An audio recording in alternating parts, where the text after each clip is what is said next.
여러분 안녕하십니까? 행복한 미래를 여는 방송 복지TV 뉴스입니다.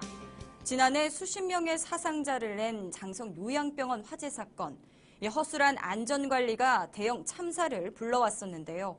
감사원이 수도권의 노인요양시설과 장애인 거주시설 등을 점검했더니 상당수가 장성 요양병원 못지않게 화재에 취약한 것으로 드러났습니다. 정유림 기자입니다. 지난해 22명의 목숨을 앗아간 장성 요양병원 화재 사건. 수십 명의 인명피해를 낸 이곳은 스프링클러조차 설치돼 있지 않았습니다. 화재에 취약한 요양병원의 실태를 적나라하게 드러낸 겁니다. 참사 이후 정부와 소방방재청이 모든 요양병원에 스프링클러 등의 설치를 의무화하고 신규 개원할 요양병원은 연기를 배출하는 설비를 반드시 갖추도록 했지만 아직도 이에 대한 관리가 미흡한 것으로 드러났습니다. 노인 요양시설이나 장애인 시설 등 화재 취약자가 머무르는 곳에 피난 방화 구조에 대한 기준이 아예 없거나 허술하게 마련된 겁니다. 감사원이 화재 취약자 거주시설에 대해 점검한 결과 390곳 중 84.6%는 임시 피난 장소가 없었고 100여 곳은 연기 배출 설비가 없었습니다. 또 201곳은 일반 잠금 장치를 설치해 불이 날 경우 인명피해를 더 키울 수 있는 구조였습니다. 감사원은 이 같은 화재 안전시설이 설치돼 있지 않아 화재 사고 발생 시 피난 대피가 어려워 인명피해가 커질 우려가 있다며 국토교통부 장관과 보건복지부 장관 등에게 감사 결과 나타난 문제점에 대해 제도 개선 방안을 강구해 줄 것을 촉구할 방침입니다. 복지TV 뉴스 정유림입니다. 장애인을 때리고 계집애 감금한 전남 신안의 한 사회복지시설장이 경찰에 구속됐습니다. 전남 무포경찰서는 장애인을 폭행하고 보조금을 횡령한 혐의 등으로 사회복지시설장이자 목사인 62세 K씨를 구속했습니다. 신안의 장애인 거주시설과 정신장애인 사회복지시설을 맡은 K씨는 수시로 장애인을 때리는가 하면 직원들이 퇴근한 이후에는 장애인을 계집애 감금한 혐의를 받고 있습니다. 또 2013년 8월부터 지난해 11월까지 신안군에서 나오는 보조금과 장애인 수당 총 4,800만 원을 가로챈 혐의도 받고 있습니다. 병원에 가면 울며 겨자 먹기로 어쩔 수 없이 따를 수밖에 없었던 선택 진료를 앞으로는 선택하지 않아도 됩니다. 보건복지부는 전액 환자 부담인 선택 진료비를 2017년까지 단계적으로 축소해 사실상 폐지하고 모두 건강보험을 적용하기로 했습니다. 이를 위해 복지부는 지난해 선택 진료비로 받을 수 있는 금액 범위를 진료 항목별로 평균 35% 줄였고 올해부터 2016년까지 선택의사 지정 비율을 병원별로 기존 80%에서 진료 과목별 30%대로 대폭 줄인다는 계획입니다. 또 2017년에는 33% 선택의사의 비급여 선택 진료비에 대해서도 환자 자신이 비용의 50%를 부담하는 조건으로 건강보험 급여 대상으로 전환하기로 했습니다. 3년 후로 다가온 2018 평창 동계올림픽, 올림픽 주 개최 무대인 강원도 평창에서 올림픽의 성공 개최를 다짐하는 기념 행사가 열렸습니다. 현장에 안하늘이 기자가 다녀왔습니다. 강원도 문화도민운동협의회는 평창 알펜시아 콘서트홀에서 문화도민 한마음 다짐 행사를 개최했습니다. 비보이 공연과 평창 T-3을 기념하는 동계올림픽 레이저쇼 등 식전 행사를 시작으로 최문순 도지사와 조양호 동계올림픽 조직위원장, 강원도민과 출양도민 등 1000여 명이 참석해 2018개의 주황색 풍선과 담요를 나누며 화합의 시간을 가졌습니다. 봅슬레이를 직접 타보고 선수들이 시연하면서 다가오는 올림픽에 대한 기대감도 한껏 드러냈습니다. 한마음 다짐 행사가 끝난 뒤 알펜시아 일원에서 G-3년 미리 가보는 평창 행사를 진행하고 올림픽 개폐막식장이 건립되는 3km 구간에서 한마음 성화봉송 행사로 강원도의 협력과 올림픽의 초석을 다졌습니다. 대관령 고온 전지훈련장에서 동계 종목을 체험하는 미니올림픽과 2018 평창대회 성공 다짐 타임캡슐 봉인식으로 행사는 마무리됐습니다. 강추위 속에서도 평창 동계올림픽에 대한 도민들의 관심은 뜨겁습니다. 평창에서 복지TV 뉴스 안하늘입니다. 음악을 통한 제2의 인생에 도전장을 내민 어르신들이 있습니다. 서울시 노원구의 실버악단으로 활동하기 위해서인데요. 특별한 오디션 현장을 최원미 기자가 전합니다. 구성진 색소폰 소리가 울리고 첫 무대의 긴장감이 감도는 곳. 바로 노원구립 실버악단의 단장을 뽑는 자리입니다. 심사위원들의 날카로운 질문에도 각자의 포부를 밝히며 실버악단장으로서의 자신의 능력을 유감없이 선보였습니다. 제가 단장이 되면은 발바닥에 불이 나게 쫓아다니면서 행사도 유치해가지고 좀 처우도 좀 개선되고 생활도 좀 윤택해지지 않을까. 많이 대화를 해서 확실하게 악단이 하나로 통일될 수 있도록 최대한의 노력을 해야죠. 2009년 창단 이래 노원구 실버 세대들의 문화적 감수성을 충족시켰던 노원구립 실버악단은 만 65세 이상 노원구 거주자로 음악적 소양을 지닌 주민들이면 누구나 응시 가능한데요. 특히 올해에는 단장과 색소폰, 플룻 등의 관악기 단원과 전속가수 2명을 선발하는 자리에 노원구 전역에서 숨은 실력자들이 한자리에 모였습니다.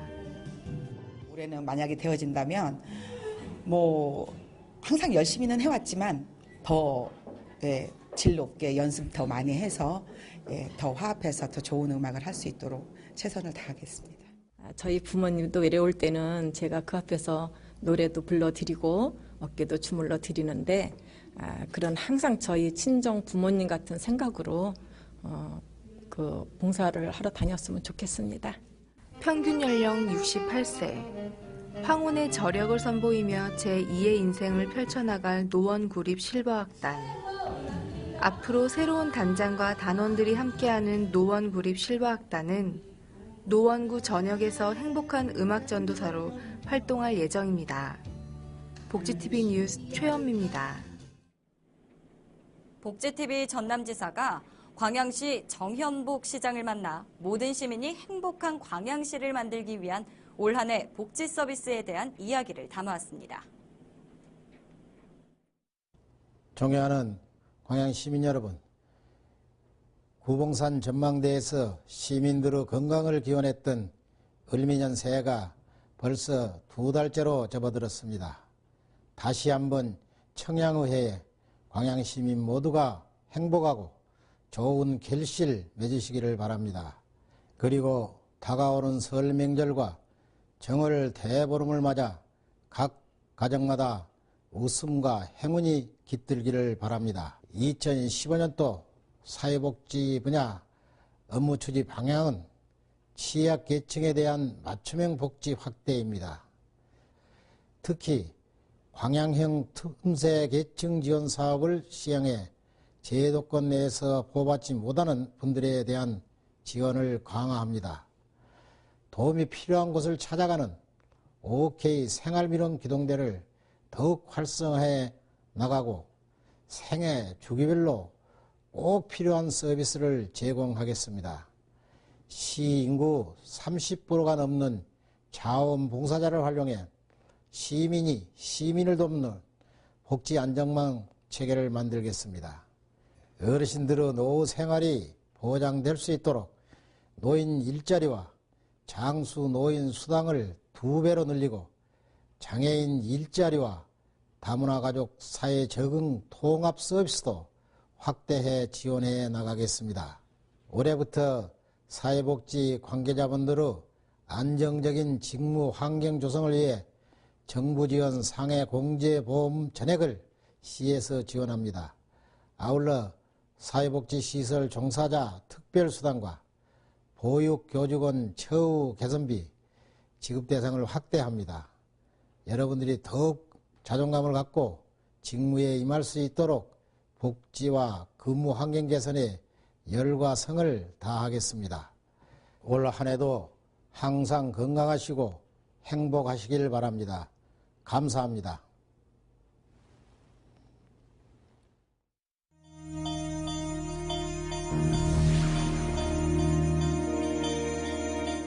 이어서 간추린 뉴스를 전해드립니다. 한국장애인 고용공단과 스타벅스 코리아가 장애인 바리스타를 채용합니다. 스타벅스는 올해 최대 50명 이상의 장애인 바리스타를 신규 고용해 취약계층에 대한 채용을 확대해 나간다는 예정이며 모집 기간은 오는 15일까지로 공단과 스타벅스 홈페이지를 통해 접수하실 수 있습니다. 서울시가 강동구와 노원구에 이어 강서구에 장애인 보조공학센터에 문을 열었습니다. 센터는 보조공학 전문 지식과 기술을 활용해 장애 특성에 맞는 보조기구를 지원하고 맞춤 수리와 대여, 상담 등의 서비스를 제공합니다. 센터는 강서 뇌성마비 복지관 내 5층에 설치됐으며 보조기구는 총 268종, 455점이 마련돼 있습니다. 오는 3월 개관하는 수원시 호매실 장애인 종합복지관이 프로그램을 이용할 장애인을 모집합니다. 권성구 호매실동에 건립된 장애인 종합복지관은 치료실과 교육실, 주단기 보호시설, 재활 직업장 등을 갖추고 있습니다. 시는 3월 중으로 재활 서비스 등을 시작하며 오는 27일까지 신청자를 모집한다는 계획입니다. 용인시가 이웃사랑 실천과 나눔문화 확산을 위한 개미 천사 기부운동을 추진하기로 하고 경기 사회복지 공동모금회와 용인시 처인 노인복지관, 용인시 자원봉사센터와 업무 협약을 맺었습니다. 이에 따라 업무 협약을 맺은 4개 기관 임직원과 공무원, 용인 시민 등은 자율적으로 동참해 매월 1인당 1,004원 이상을 기부하게 됩니다. 용인시는 일정액 이상의 금액이 쌓이면 사회복지 공동모금회를 통해 관내 저소득층과 사회복지시설에 수시로 지원할 예정입니다. 의정부시 화재 사고로 한순간에 보금자리와 가족, 재산을 잃고 시리에 빠져있는 피해 주민을 돕기 위한 각계각층의 성금 행렬이 줄을 잇고 있습니다. 의정부시 배드민턴 연합회는 성금 400여만 원을 전달하고 을지재단이 성금 1억 원을 기탁하는 등 각 기관 단체와 시민들이 피해자 돕기에 동참해 총 5억 원의 성금을 모금했습니다.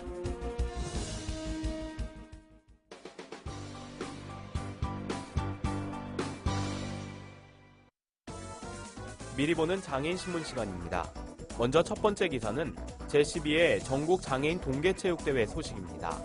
지난 9일 강원도 평창과 강릉 등에서 전국 장애인 동계체육대회가 시작됐습니다. 전국 17개 시도 754명의 선수단이 참가해 열띤 경기를 펼치고 있다는 내용입니다. 대한장애인체육회 김성일 회장은 이번 대회가 오는 2018년 평창 장애인 동계올림픽 대회에 새로운 지평을 여는 원동력이 될 수 있도록 최고의 선수들이 최고의 경기를 보여주길 바란다고 말했습니다. 두 번째 기사입니다. 시각장애인 등 시각정보 해독에 어려움을 겪는 이들의 인터넷을 통한 교육 증명 민원 서류에 대한 정보 접근권이 개선될 것으로 보인다는 기사입니다. 교육부와 한국교육학술정보원은 인터넷으로 발급하는 졸업증명서와 학교 생활기록부 등 17종의 교육증명 민원 서류에 대한 교육 민원 음성 서비스를 시작했다는 내용입니다. 새로 제공되는 음성 서비스는 홈에듀 민원 서비스를 통해 온라인으로 발급하는 민원 서류 내용을 음성으로 들려주는 서비스입니다. 마지막 기사입니다. 지난 2013년 사회복지시설 종사자들의 경력 인정에 대한 지침에서 사단법인 또는 재단법인 근무자들에 대한 경력 인정 지침이 마련돼 있지 않아 두 법인에서 근무하고 있는 장애계 단체 종사자들이 이직 과정에서 불합리한 처우를 받은 바 있다는 내용입니다. 그러나 앞으로 사단법인과 재단법인에서 근무하는 종사자들이 사회복지 관련 기관이나 시설로 이직할 때 경력 기간의 80%가 근무 경력으로 인정된다는 기사가 실려 있습니다. 지금까지 미리 보는 장애인 신문이었습니다. 이야기가 있는 시간 오늘의 영상 함께 보시죠.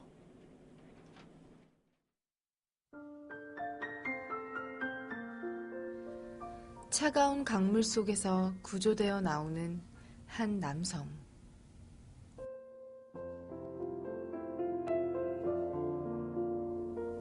담요로 언 몸을 녹이고 조금만 더 힘내자라는 따뜻한 한마디에 다시금 희망을 가져봅니다.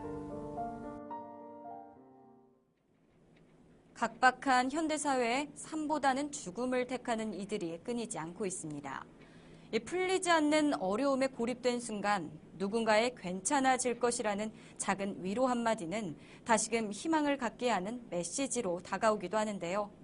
모두가 함께 어울려 살아가는 세상, 우리 주변을 돌아보는 것 또한 소중한 생명을 살리는 길일 것입니다. 행복한 미래를 여는 방송 복지TV 뉴스를 마칩니다. 시청해주신 여러분 고맙습니다.